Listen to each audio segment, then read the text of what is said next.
Yes! Yes, what is up? I am back and I'm doing a non-preview, non-interview video for the first time in forever.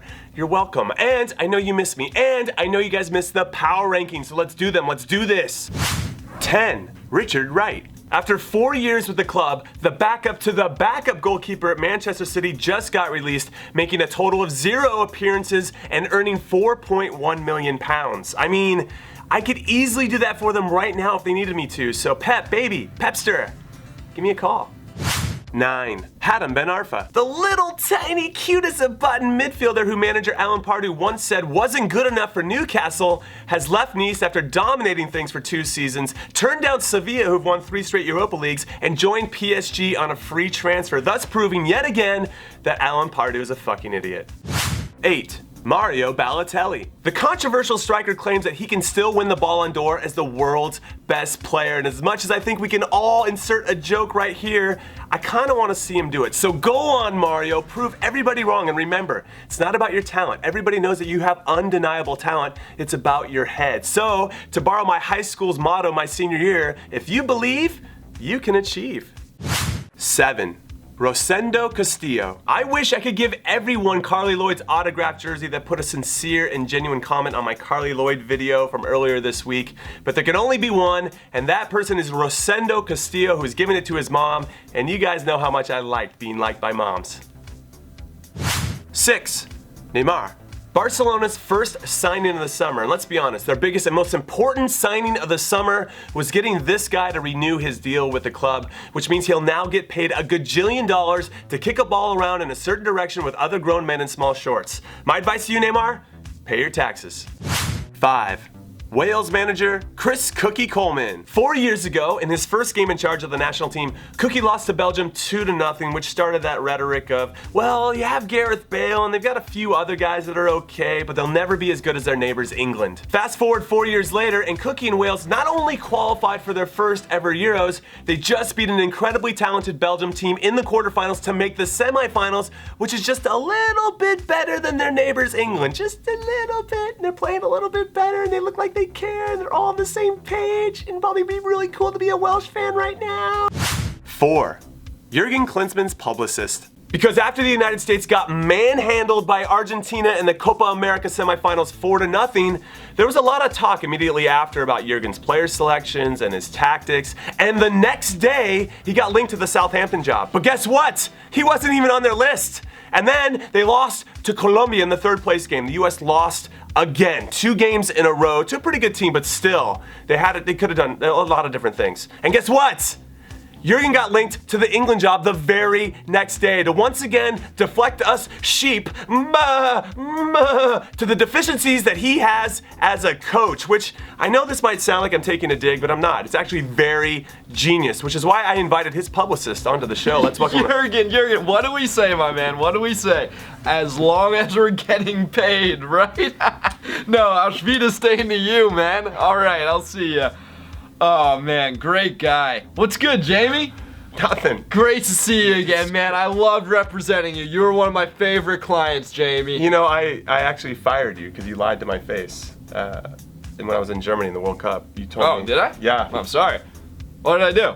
Well, you told me you were going to get me over to Europe if I played well, and I played well, and most people thought I played well. And then I came back all excited that you were going to do it, and I called you, and you didn't have anything going for me, and we got into a tearful exchange, and then I fired you because I just couldn't keep you around. You know, I don't remember a lot of that, Jimmy. I have a lot of clients, but hey, good news is I was able to do that for some bigger names, guys like Landon Donovan, so hey, it worked out for someone, right? I'm glad it's working out for him. Yeah, I mean, what's he doing now? He's trying to do what I'm doing on TV. Hey, so... I'm probably making a lot more money. Oh, well... So yeah, I guess it's like old days. There you go, man. Everything works out for a reason. You're in the place you belong. So tell me a little bit about your strategy around Jurgen. I mean, every time the guy loses, there's always some other story, like, so that we won't want to lose him as a coach, even though I think at this point, all of us just don't care. He can go to anywhere he wants. Look, man, it's not about what happens on the field or the players or the tactics. It's about what people think and what they hear in the media. And that's why I've got everyone on my Rolodex. I've got the newspapers. I've got the TV companies. Yeah, smart. I've got the fake agent Twitter accounts, right? And if I want them to say something, they're gonna say something. And if I don't want them to say something, they ain't gonna say it, Jimmy. All right? So whenever like something bad happens with the U.S. men's national team, I control the narrative and I make sure the main guy, the guy who matters, the guy who makes me money, isn't getting attacked. Okay, so I heard, this is just a rumor, but I heard that somebody got to Fox and told the talent on Fox Soccer to not talk negatively about Jurgen anymore. I cannot confirm nor deny any of that. Because that would be quite the arm of Big Brother to try to help control the narrative, even from a TV perspective. That would attack the integrity of those guys as journalists. All I'll say about it is that it would be quite impressive if someone were able to do that. It's a nice watch, huh? It's a really nice watch. You are the king of deflecting. Thank you so much for your time. Oh, yeah, Jamie, thanks. Great to see you, too. I've actually got a meeting I gotta go to. You're not saying goodbye to me, I'm saying goodbye to you. It's a power move. Later. Deuces. It's a good thing he's on the power rankings, since that was a big power move. What a dick. 3. Manchester United. With Mourinho, Ibrahimovic, De Gea, Bailly, Mkhitaryan, Martial, they finally have a manager that is a proven winner, and they finally have some players that other teams might be afraid to play against. I mean, I feel like they have a real chance of winning the league. I know I say some crazy stuff sometimes, but that feels real. They just need a defensive midfielder. They need like an N'Golo Kante type. If they get that guy, it could be off to the races. 2. Portugal. They haven't won a game in regulation in 5 games at the Euros, yet they find themselves in the semifinals, which I think this is how you Brits say it. I'm mad ting. How's my British accent, mate? That's really crappy, mate. I don't even know why I'm throwing my fingers up, mate. Oh, mate. Cheers. So maybe they're destined to win it all, which would give Cristiano Ronaldo something that Messi has never won, a trophy for his country in a major competition, which would just add fuel to who's better in the Messi versus Ronaldo debate. Speaking of which, 1.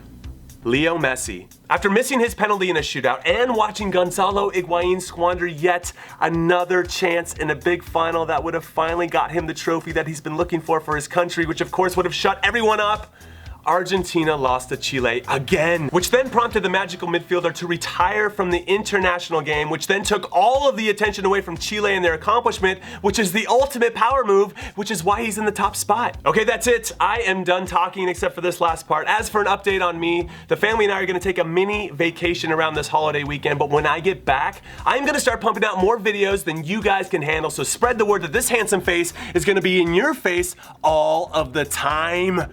See you guys in a few days. Later.